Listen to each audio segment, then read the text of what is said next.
Yasuke is a black samurai in the Assassin's Creed Shadows game. He is based off a real person who was an African warrior that later became Japan's first recorded black samurai, serving the powerful warlord Oda Nobunaga during the late 16th century.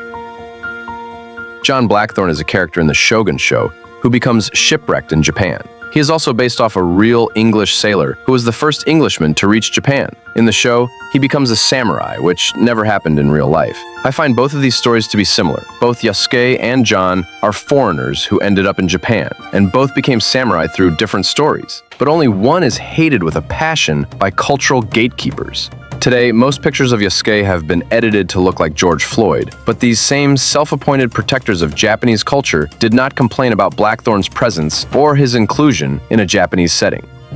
Something tells me, though, if Blackthorne was anything other than a pale Englishman, there would have been DEI complaints, and people claiming he doesn't belong. This alone could be a full-length video on its own. But today, it's an intro.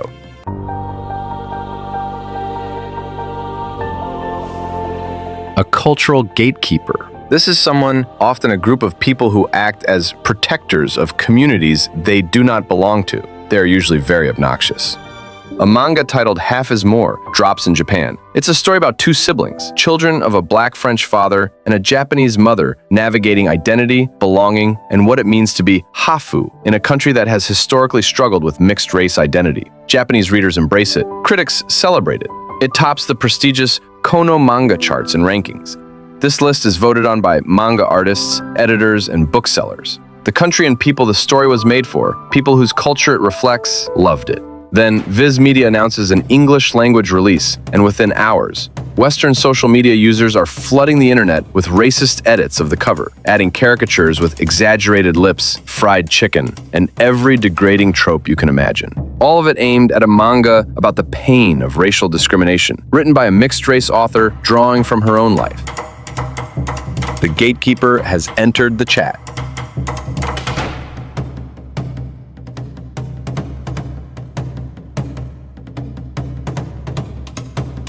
There's a specific type of person we're going to talk about today, not the casual anime fan. I'm talking about something much worse, the cultural gatekeeper.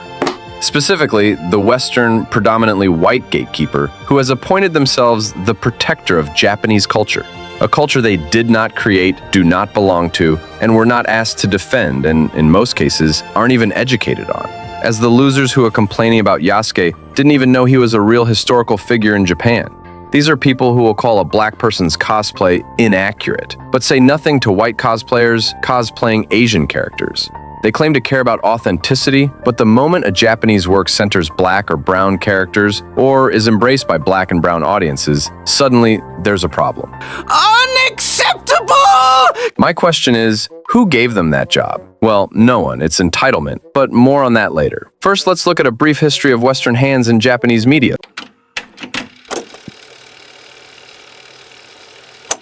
The West has been altering, censoring, and gatekeeping Japanese media for decades, usually without asking. When anime first hit America in the 90s, companies like 4Kids Entertainment edited out and changed entire storylines.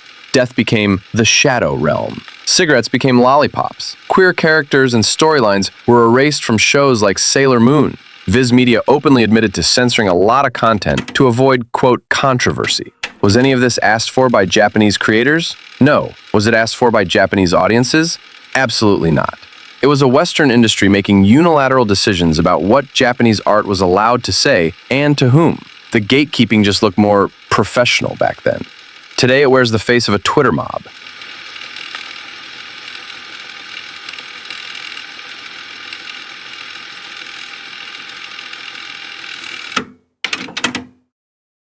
The gatekeeping of anime isn't applied equally. It's disproportionately aimed at black fans, black cosplayers, and black characters. Black people have loved anime for years, just like any other group. You can't deny the black fandom that exists in anime and manga, from the conventions to the communities they built for themselves when the mainstream fandom made them feel unwelcome. And yet black cosplayers are routinely told their cosplays are inaccurate. Black people who tweet about their favorite series get bombarded with demands to prove they are real fans. Name every character, list every power, recite every arc, as if it's an entrance exam. This harassment isn't random. It's a pattern of exclusion dressed up as quality control. In late of last year, this pattern had a devastating consequence. A young black cosplayer named Ash, known online as Squid Kid, died by at just 19 years old. Ash had received relentless racist attacks for cosplaying characters that were traditionally Asian. The harassment was sustained, targeted, and lethal. This is the real-world cost of what some people still try to dismiss as just gatekeeping.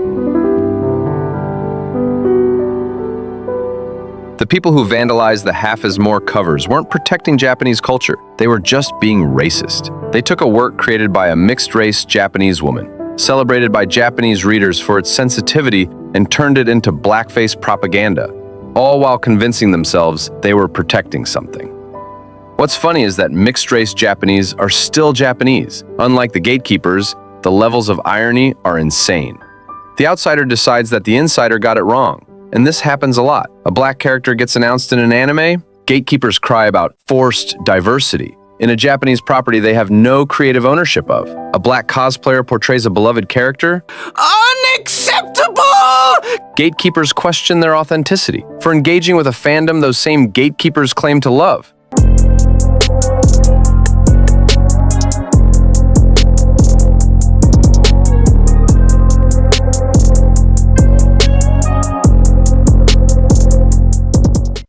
This is the question I've been pondering, and it took me a while to come to this answer. It would be too easy to say this is just racism, though it absolutely is. But there's a specific psychological structure underneath it worth identifying. For a certain kind of Western fan, the white one, anime and manga became a cultural refuge, a space that felt separate from mainstream Western media. Japanese pop culture felt like theirs, something they discovered, something that didn't yet belong to everyone. And for many of them, not belonging to everyone quietly meant not belonging to black and brown people. And don't get me wrong, black and brown people have also been fans of Japanese media for forever. But when black audiences show up loudly and joyfully, when they cosplay, when they write fan fiction, when they make TikToks about their favorite characters, when a manga centering black identity gets a global release, it shatters that illusion. The refuge doesn't feel exclusive anymore. They really have no problem with black fans. They just want you to be quiet about it. Don't engage in fandoms. Don't even have a voice in the fandom. Instead of embracing all these people who share the same passion, the cultural gatekeepers fight to restore the refuge. That fighting turns into harassment. It turns into doctored cover art. It turns into a comment section telling a 19-year-old she doesn't belong.